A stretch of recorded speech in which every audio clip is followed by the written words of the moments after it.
जब हम माला फेरते हैं तो 9, 18, ऐसा 108 ऐसे ही क्यों करते हैं?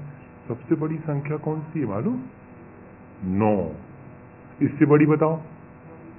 1 और 0, 1 और 1, 1 और 2, वही सब रिपीट हो गए कि नहीं हो गए?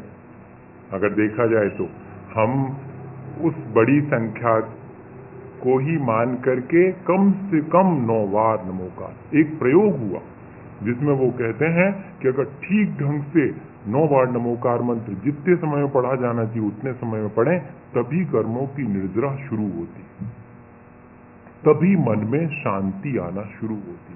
और इसके पढ़ने का स्टाइल क्या है?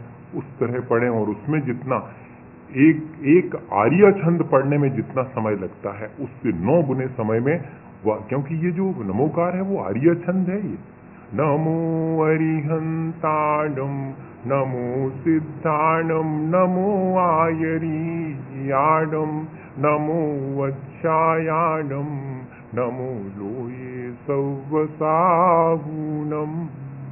आर्य छंद, ये छंद की अपनी पढ़ने की पद्धति। एक इतना छंद पढ़ने में जितना समय लगता है उससे 9 गुना समय जो हम पढ़ेंगे तभी हमारे परिणाम शांत होना शुरू होंगे। तो फिर एक कायोत्सर्ग 9 बार नमोकार मंत्र, या कि इसको 27 श्वासोच्छ्वास पर करेंगे, उसमें जितना समय लगेगा उतने समय के लिए शरीर से ममत्व छोड़ना, ये कायोत्सर्ग। तो एक 9 बार नमोकार पढ़ने का ही एक कायोत्सर्ग, फिर 2 कायोत्सर्ग तो 18 हो जाएंगे, 3 कायोत्सर्ग तो 27 हो जाएंगे, 4 कायोत्सर्ग, ऐसे करके जो है संख्या बढ़ती जाती है। और अधिकतम अपन 108 कर लेते हैं। उसमें भी टोटल देखें तो 1 और 8 प्लस 9 ही आएगा। 9 को जितनी बार मल्टीपल करेंगे 9 ही आएगा।